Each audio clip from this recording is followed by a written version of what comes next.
어떤 교회에 집사님이 갑자기 암 진단을 받았더랍니다. 수술과 항암 치료를 갖다 반복을 하면서 한밤중과 같은 그런 시간을 보내게 됩니다. 너무 힘들고 고통스럽고 외로운 그런 시간이었는데 밤마다 고통 때문에 잠을 이룰 수가 없습니다. 미래에 대한 불안한 마음이 마음속에 두려움으로 가득히 밀려오게 됩니다. 근데 그때마다 그는 하나님을 향해서 내 평생에 가는 길 순탄하여 내주는 강한 성에 같은 찬송을 부르게 됩니다. 낮은 목소리로 눈물을 흘리면서 찬송을 부르게 될 때 그의 마음속에 평안함이 임하게 됩니다. 근데 오히려 주변에 있던 사람들이 그 광경을 지켜보고 있다가 간호사라든지 주변의 환자들이 마음속에 큰 은혜를 받은 거지요. 그리고 위로를 받게 되더라는 겁니다. 그래 이분이 훗날 이렇게 고백을 하게 됩니다. 나는 암에 걸렸을 때 인생의 한 밤을 맞이하게 됐습니다. 그때 내가 할 수 있는 일하고는 하나님을 향해 찬송할 수밖에 없었는데 찬송하는 그 시간 오히려 주변 사람들에게 예수를 전할 수 있는 은혜로운 시간이었다고. 오늘 본문의 말씀 보게 되면 사도 바울이 복음을 전하게 됩니다. 신라와 함께 복음을 전하는데 그 복음을 전했던 지역이 빌립보 성입니다. 그러니까 성경은 정확히 빌립보 성을 마게도냐 지역의 첫 성읍이다 그러는데 첫 성읍이라고 하는 것은 처음 도착한 성읍이라고 하는 그런 의미보다는 가장 커다란 으뜸이 되는 성읍입니다. 빌립보 성인데 여기에서 복음을 전하다가 귀신 들린 한 여인, 점치는 여인인데 귀신이 들렸습니다. 그 여인에게서 귀신을 쫓아냈어요. 그랬더니 더 이상 점을 칠 수가 없습니다. 주인은 수입이 뚝 끊겼습니다. 억울하다고 바울과 실라를 고소를 했습니다. 바울과 실라는 엄청나게 매를 맞고 감옥에 던져졌습니다. 거기서 한밤을 지새우게 되는데 그 밤은 절망의 밤입니다. 그리고 악한 자들이 올무를 놓게 되는 그런 밤입니다. 뿐만 아니라 위기의 밤입니다. 이런 한밤, 위기의 밤을 맞이하게 되었는데 이때 바울과 실라는 하나님의 기적을 체험하게 됩니다. 놀라운 하나님의 역사가 일어났습니다. 그래서 자신들을 묶어놨던 착고가 풀어지게 되고 그리고 옥문이 열리게 됩니다. 간수가 바라볼 때 옥문이 열렸으니까 얼마든 도망칠 수 있는데 도망가지 않습니다. 태연하게 서 있는 바울과 실라를 바라보고 경이로움을 느끼게 됩니다. 그리고 그들에게 요청을 하게 되지요. 선생들아, 어떻게 하면 내가 구원을 받으리까? 그러면서 구원을 받기를 원할 때 그 가족 전체를 다 이제 불러 모으게 되는데 가족들에게 그리스도 예수의 복음을 증거하게 됩니다. 저들 모두가 복음을 듣게 되는 역사가 일어나게 됩니다. 복음을 통해서 구원을 받는 기적의 역사. 이게 이제 본문 가운데 나타나고 있는 걸 볼 수가 있습니다. 여러분 그렇습니다. 바울과 실라가 고난을 받은 것은 이유가 있습니다. 왜 이런 고난을 당했을까요? 바울과 실라가 이런 고난을 통해서 그리스도 예수의 복음을 전할 수 있는 결정적 기회가 되었다고 하는 것. 또 한 가지는 우리 그리스도인들은 여러분 언제나 고난을 자차고 살아갑니다. 그런데 우리가 고난 당하게 될 때 하나님은 우리를 방치하신 분이 아니라는 겁니다. 하나님은 어떤 분이냐? 고난 당한 자들에게 찾아오시는 하나님. 그래서 오늘 본문의 말씀에 인생의 한밤중을 맞이했던 바울과 실라 어떻게 그 한밤중을 극복할 수 있었던가? 이 말씀을 생각해 보는 가운데 저와 여러분의 마음속에 크신 은혜가 임하게 되는 복된 시간 될 수 있기를 주의 이름으로 부탁을 드립니다. 먼저는 하나님께 기도하라는 말씀을 들려줍니다. 하림그룹의 회장이 김홍국 장로님입니다. 근데 이분에게 재미있는 일화가 있습니다. 초등학교를 다니던 11살 되었을 때 외할머니가 병아리 10마리를 선물로 주었습니다.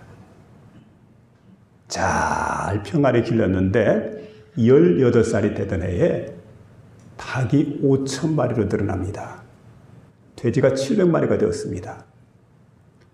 그리고 그가 고등학교를 졸업하게 될 때 농업고등학교를 졸업을 했는데 졸업하면서 사업자 등록을 하게 되고 양계와 축산에 전념하게 됩니다. 1978년도 3월 달에 그가 자신의 고향인 익산의 황등이라고 있습니다.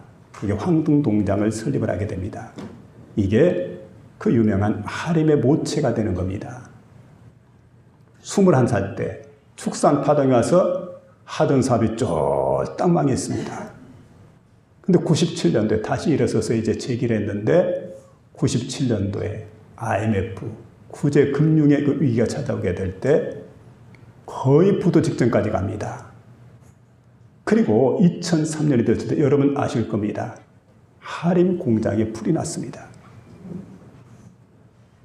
뿐만 아니라 그 해에 축산 파동이 일어나가지고 거래처가 다 끊기게 됩니다.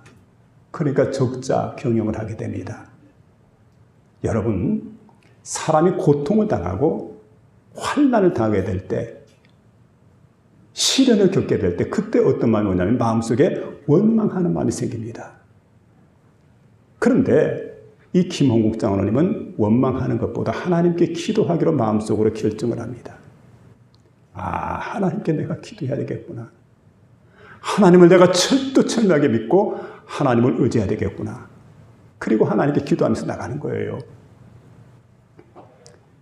그리고 자신에게는 지혜가 부족하기 때문에 하나님 앞에 기도할 때 이 고난 속에서 하나님, 나의 기도를 들어주시고 지혜를 내게 허락해 주세요. 그렇게 하나님 앞에 기도를 했습니다. 고난 속에 내게 지혜를 달라. 그랬더니 하나님께서 고난 속에서 부르짖었던 그의 기도를 들어주시고 오히려 더 잘되게 해주는 그런 놀라운 역사가 나타났다는 거지요. 여러분, 하나님은 그런 분입니다. 이게 이제 이분의 간증인데, 여러분, 그는 이제 고난 속에 원망하냐고 회개하면서 눈물의 기도를 덜 드렸습니다. 많은 눈물이 흘렸습니다. 그리고 고통과 시련 가운데서도 더 좋은 것을 채워주신 하나님의 놀라운 은혜를 경험하게 됐는데, 기도란 무엇일까? 기도는 기적을 이루는 게 바로 기도입니다. 여러분, 기도에서 날마다 기적을 이루며 살아가는 복된 성도들 될 수 있기를 주의 이름으로 부탁을 드립니다. 헤롯 아그리빠가 있습니다. 이 사람은 헤롯 대왕의 손자입니다. 근데 살인마입니다. 아시는 대로 여러분이 이제 예수님의 제자들 가운데 그 3명의 유명한 제자가 베드로, 야고보, 요한입니다. 그런데 유대인들의 환심을 사기 위해서 대표적인 제자 야고보를 갖다 잡아다가 목을 베어버렸습니다. 그게 무시무시한 사건 아닙니까? 근데 이상하게 유대인들이 기뻐합니다. 신바람이 났어요. 그래 이 다음에는 베드로를 잡아다가 감옥에 가두고 든든히 그를 묶어두었습니다. 그런데 마침 그때가 무교절입니다. 6월절부터 해가지고 6월절 하루, 그 다음날부터 해서 한 주간 동안이 바로 이제 무교절이기 때문에 무교절 도합 8일 아닙니까? 8일 동안은 축제일인데 축제일에 이날에는 어떤 사형도 집행할 수가 없습니다. 그리고 재판도 할 수가 없습니다. 근데 문제는 일주일이 지나고 나면은 사형은 집행될 겁니다. 풍전등화 같은 위기 속에 지금 베드로의 생명이 놓여 있습니다. 경각에 달려 있습니다. 자, 초대교회였던 예루살렘 교회는 완전한 지금 위기 가운데 있습니다. 위기를 만날 때 여러분 예루살렘 교회는 어떻게 했을까요? 이때 그들은 그 위기를 갖다 극복하기 위해서 온 성도들이 불철주야로 하나님 앞에 나와서 기도를 드립니다. 베드로 석방을 해서 기도를 드리게 됩니다. 여러분 간절함으로 하나님 앞에 기도를 드렸습니다. 밤낮 없이 한 주간 동안. 근데 우리는 어떻게 합니까? 위기를 만나게 될 때 좌절해서는 안 됩니다. 기도가 최고다 생각하고 기도해야 돼요. 위기를 만날 때 기도하는. 그리고 또 한 가지는 이곳저곳 뛰어다니는 것보다는 여러분 이 귀한 시간에 우리가 온 정성 노력을 다해서 하나님 앞에 기도하는, 기도에 전혀 힘쓰게 되는 그런 마음을 가져야 됩니다. 남을 원망하는 것보다 기도해야 됩니다. 예루살렘 교회는 어떻게 했을까요? 예루살렘 교회는 담대하게 하나님 앞에 기도를 드리게 됩니다. 간절함으로 하나님께 기도를 드리게 됩니다. 구체적으로 하나님께 기도를 드리게 됩니다. 그랬더니 하나님께서 예루살렘 교회에 천사를 보내주었습니다. 천사를 보내줬는데 천사가 했더니 뭐냐면 묶여있던 착고를 풀어주게 됩니다. 잠들었던 베드로의 욕구를 쳐가지고 그를 일깨우게 됩니다. 그리고 감옥문이 열리게 되죠. 그리고 그를 갖다 따라 나오라. 데리고 나갑니다. 여러분, 예루살렘 교회의 기도가 응답이 된 줄로 믿으시기 바랍니다. 하나님은요, 기도하는 교회와 함께 일하십니다. 기도하는 교회에 기적을 베풀어 주십니다. 기도하는 교회에 능력을 베풀어 주신 그런 하나님이심을 믿으며 살아갈 수 있기를 주의 이름으로 부탁을 드립니다. 기도로 우리가 사단의 활동을 묶어야 돼. 기도가 회복이 되어야 돼. 언제나 기도로 원수마귀의 세력을 물리칠 수 있는 저와 여러분 될 수 있기를 부탁을 드립니다. 25절 보니까 한밤중에 바울과 실라가 기도하며 저희가 듣더라. 그렇게 말씀하죠. 자, 한밤중에 바울과 실라가 기도하고 하나님을 찬송하며 죄수들이 듣더라. 바울과 실라가 기도했어요. 그리고 하나님을 찬송하게 됩니다. 그래서 죄수들이 다 듣게 되는 그런 시간입니다.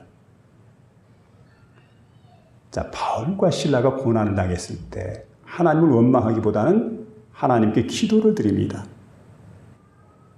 환난 날에 간구하는 자에게 하나님은 응답하신다는 것을 그들은 깨달았습니다. 확신했습니다.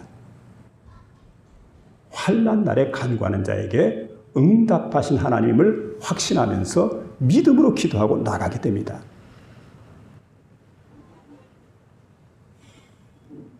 우리도 인생의 한밤중 해야 될 일이 있습니다. 뭘까요? 바로 기도해야 됩니다. 고난의 때에 드리는 기도는 바로 기적을 부르는 소리입니다. 바울과 실라가 옥중에 갇혔습니다. 그런데 우리가 여러분, 감옥에 갇히는 경우를 보면 죄를 짓고 갇히는 경우가 있습니다. 애매하게 아무 잘못이 없는데도 불구하고 감옥에 갇히는 경우가 있습니다. 근데 선을 행하다가 하나님의 뜻대로 살다가 복음을 전하다가 감옥에 갇히는 경우가 있습니다. 바울은 생각해 봅니다.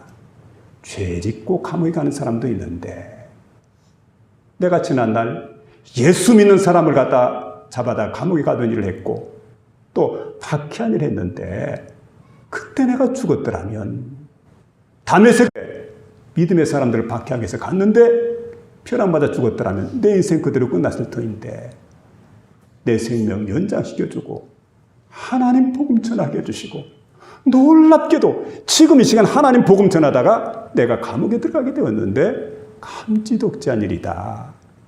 전혀 불평이 없어요. 원망이 없습니다. 하나님 이대로를 감사합니다. 하나님 영광 받아주옵소서. 그리고 하나님께 찬송으로 영광을 돌리게 되는 그런 감격적인 시간입니다. 은혜로운 그 시간입니다. 자, 이게 보니까 두 번째는 하나님을 찬송하라는 말씀을 들려주고 있습니다. 자, 한밤중에 바울과 실라가 기도하고 하나님께 찬송하며 죄수들이 듣더라. 하나님께 두 번째 했던 일이 뭡니까? 기도하는 일이 첫 번째라면 두 번째는 찬송하는 일을 했다는 겁니다. 낙타가 있습니다. 낙타가 이른 아침에 주인 앞에 가서 무릎을 꿇게 됩니다. 하루 일을 마치는 저녁 시간에 주인 앞에 무릎을 꿇게 됩니다. 여러분, 새 날이 시작되게 되면 겸손하게 낙타가 주인 앞에 턱 무릎을 꿇게 되는데, 그러면 주인은 낙타의 등에다가 짐을 얹어주게 됩니다. 하루 종일 짊어지고 이곳저곳 운반하다가 저녁의 시간이 되면 주인 앞에서 또 이렇게 무릎을 툭 꿇게 되지요. 주인이 그 낙타의 등 위에 있는 짐을 갖다가 다 내려주는 거예요. 짐을 풀어주게 됩니다. 여러분, 낙타는 존재감을 어디서 느끼냐면은 주인이 짐을 얹어주는 거에서. 그러니까 짐을 얹어줄 때 전혀 불편하지 않아요. 불평을 하지 않습니다. 그대로 만족하게 생각하고 그대로 짐을 갖다가 받아들입니다. 그리고 딱 짐을 짊어지게 됩니다. 우리 인간에게 주인이 누굴까요? 하나님 여호와십니다. 여호와 하나님께서 우리에게 가장 필요한 짐을 주십니다. 내 짐은 왜 이렇게 무거울까요? 나는 왜 감당할 수 없는 그런 짐을 줄까요? 이렇게 생각하지만, 그러나 지내고 보면은 그것을 감당할 수 있는 힘과 능력을 주시고, 또 우리가 부족할 때 기도하게 되면은 하나님이 도우신다는 사실. 그래서 저는 그 말씀을 좋아해요. 사람이 감당할 시험밖에 너희가 당한 것이 없나니 오직 하나님이 미쁘사 너희로 감당치 못할 시험 당함을 허락하지 아니하시고 시험 당할 전에 또한 피할 길을 내사 너희로 능히 감당하게 하셨느니라. 무슨 얘기냐면은 가장 필요한 짐만 내게 주신다. 감당할 수 있는 짐을 내게 허락해 주신다. 그런 거로 여러분, 하나님 앞에서 하나님은 합력하여 선을 이루시는 분입니다. 그런 거로 우리가 그 하나님을 향해서 찬송할 수 있다는 거죠. 25절에 보니까 이게 찬송함에 이렇게 되어 있는데, 하나님 되심을 노래한다. 그럼 바울과 실라는 어떻게 찬송했을까요? 하나님 되심을 노래하고 또 노래했는데 언제까지입니까? 지진이 일어날 때까지. 계속 찬양을 했는데 지진이 일어나 버렸습니다. 이제는 더 이상 찬양할 수가 없죠. 그럼 비록 바울과 실라가 육체는 감옥에 갇혔지만 영혼은 자유함을 얻었습니다. 자유함을 얻은 그 영혼 가지고 하나님 여호와를 찬양하게 됩니다. 여러분, 여기 보니까 그들은 감옥에서 찬송을 부릅니다. 찬송이 절망의 문을 갖다 열어줍니다. 그리고 자신들 갖다 묶어놨던 쇠사슬을 갖다가 다 풀어준 역사가 찬송을 통해서 가능했다는 거죠. 결박을 풀어줬어요. 그러므로 여러분, 어떤 문제에 둘러싸였을지라도 찬송을 부르며 믿음으로 나가시길 바랍니다. 그럴 때 여러분을 감싸고 있는 모든 문제가 해결되어지고 결박이 풀어지는 그런 놀라운 역사가 일어나는 줄로 믿습니다. 세계 제2차 대전 때입니다. 여러분, 12월 24일. 그때나 지금이나 12월 24일은 무슨 날입니까? 그러죠. 성탄 이브입니다. 크리스마스 이브 날. 그런데 한 강을 사이에 두고, 큰 강 안에 작은 강인데 그 강을 사이에다 두고, 한쪽에는 지금 독일군이, 한쪽에는 프랑스군이 대치를 하고 서 있습니다. 그런데 밤하늘의 별들만 영롱하고, 그리고 그야말로 온 세상이 뒤집은 듯 조용한 그런 시간인데, 갑작스럽게 한 프랑스군 그 참호 안에서 병사가 고향 생각을 하다 보니까 갑작스럽게 크리스마스 캐롤이 떠올랐습니다. 휘파람 불면서 크리스마스 캐롤을 노래합니다.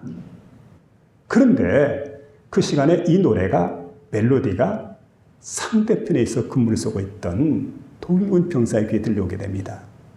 독일군 병사는 입을 그 멜로디에 따라서 들썩이기 시작을 합니다. 시간이 조금 지나게 되니까 소리가 점점 커지게 됩니다. 근데 그 시간에 독일군이라든지 프랑스 진영 마찬가지로 군인들 전체 마음속에 어떤 마음속에 고향에 대한 생각이 간절했는데, 캐롤을 듣는 그 순간 자신도 모르게 따라서 캐롤을 부르기 시작을 합니다. 그러니까 여러분, 독일 프랑스 정에서 온 병사들이 막 큰 소리로 캐롤을 하다 보니까 결국은 캐롤의 대향연이 그곳에 벌어지게 됩니다. 놀라운 일이었어요. 그리고 저들이 성탄을 맞이하게 됩니다. 이때 양쪽에 있는 지휘관들이 모였습니다.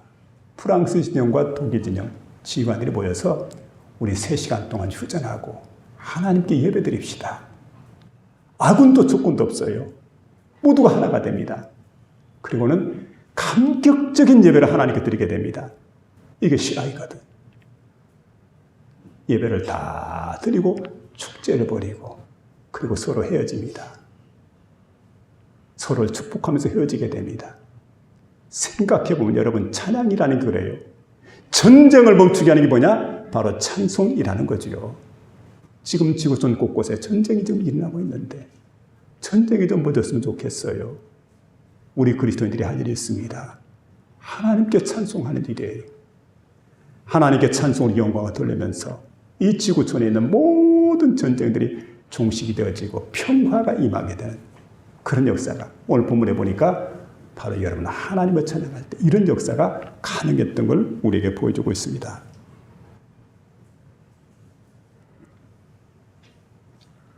바울과 실라가 불렀던 찬송은 오늘 나의 찬송이 되어야 됩니다. 기적의 하나님을 바라보며 찬송하며 나가는 그런 복된 이 시간이 되어야 됩니다. 우리가 인생의 한밤을 맞이할 때도 한밤중에도 우리가 찬송하게 되면 하나님께서 구원하신다는 사실을 믿으면서 고난 가운데서 찬송하는 성도에게 응답하시고 어려움을 해결해 주신 하나님 사실을 믿으면서 나가는 저와 여러분 되시기를 부탁을 드립니다. 세 번째에 보니까 하나님을 전파하라는 말씀을 들려주고 있습니다. 간수가 잠에서 깨어났습니다. 왜냐하면 지진이 났거든요. 그리고 막 옥문이 열리고 깜짝 놀랐어요. 옥문은 다 열려있고 죄수들은 감옥 안에 없고 지진이 일어났고 이거 큰일 났구나. 책임을 누가 지니까 간수들이 책임져야 되는데 그래서 로마법에 의하면 자신들은 책임을 상부에서 물을 것이고 그 책임을 감당치 못하게 될 때 결국은 자신들도 극형에 처해질 수밖에 없습니다. 그래서 칼을 빼어듭니다. 그리고 자결하려고 하는데 마침 그때 바울이 서 있다가 큰 소리 외치게 됩니다. 우리가 도망가지 않았다. 우리가 다 여기 있다. 우리 모두가 여기 있다는 거죠. 여러분 그 소리를 들으면서 깜짝 놀라게 됩니다. 선생들아! 우리가 어떻게 하면, 내가 어떻게 하면 구원을 받을까? 묻게 될 때 그렇게 얘기를 하게 되죠. 자, 여기 보시면 여러분, 내가 어떻게 하면 구원을 받을까? 구원받고 죄사함 받는 거죠. 어떻게 하면 구원받을까? 어떻게 하면 죄사함 받게 될까? 권력으로 불가능합니다. 인간의 의로운 행위로 불가능합니다. 지식으로 불가능합니다. 어떻게 해야 여러분 구원이 가능할까요? 오늘 31절 이렇게 말하지 않습니까? 주 예수를 믿으라. 그리하면 너와 내 집이 구원을 받으리라. 예수 그리스도를 믿게 될 때 구원을 받는다는 거죠. 여러분, 예수를 믿는 자에게는 구원의 능력이 나타납니다. 예수를 믿는 자에게는 보혈의 능력이 나타납니다.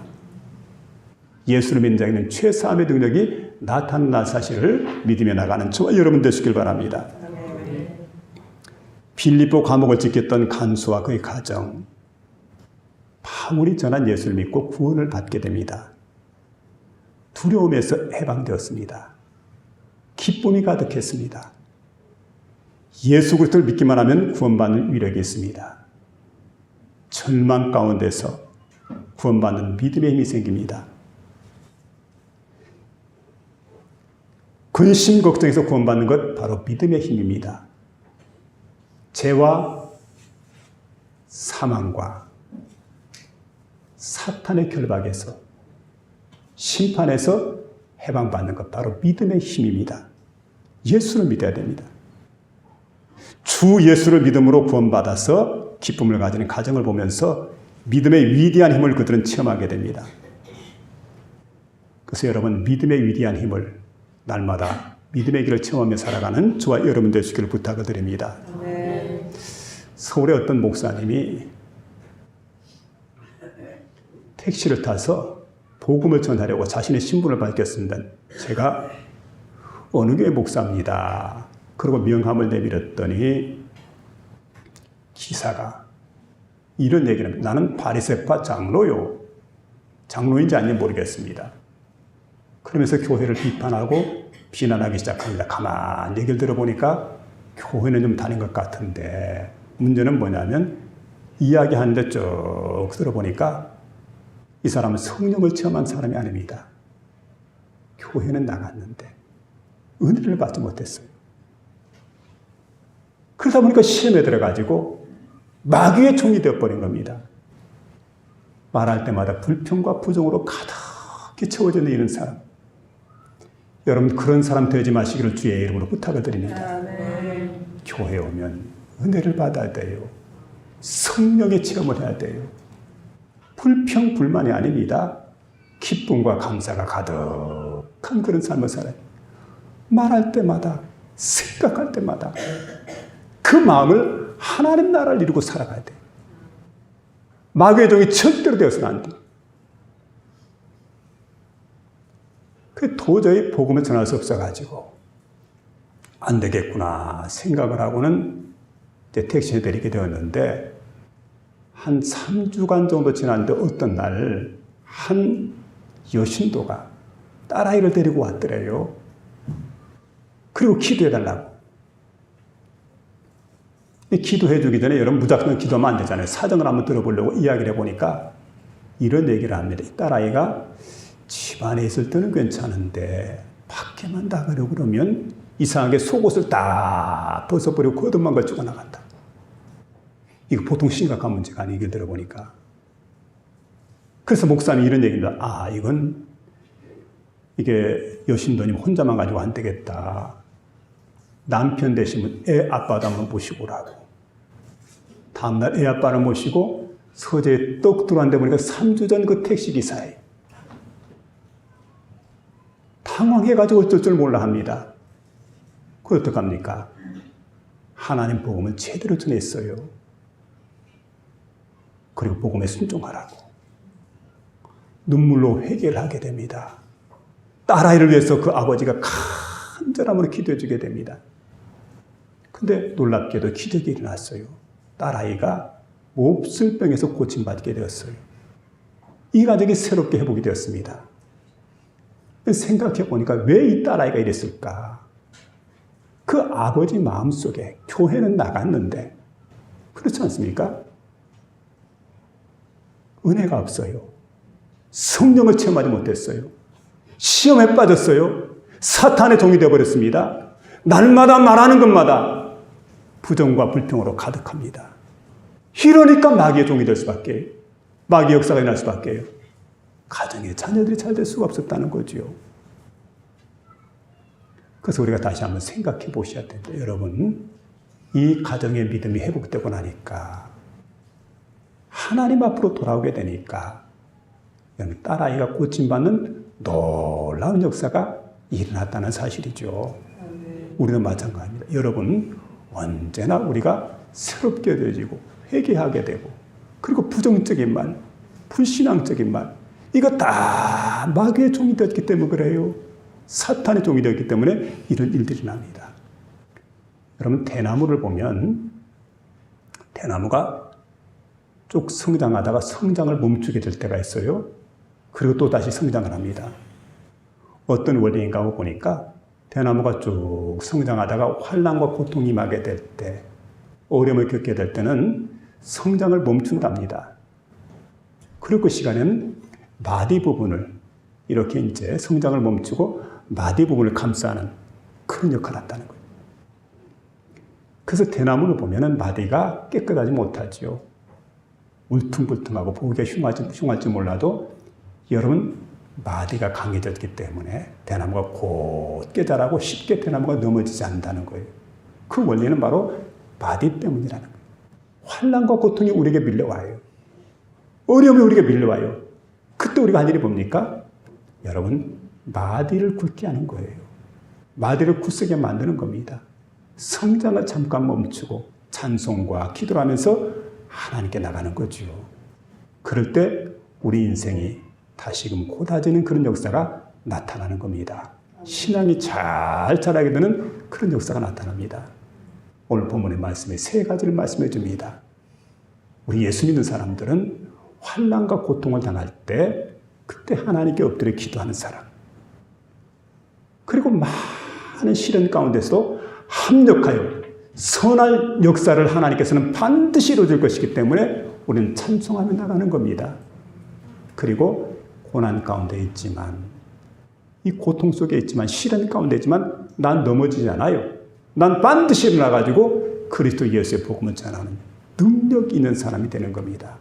그래서 여러분, 이와 같은 복된 역사를 이루며 나가는 저와 여러분 모두가 될 수 있기를 주의 이름으로 축원합니다.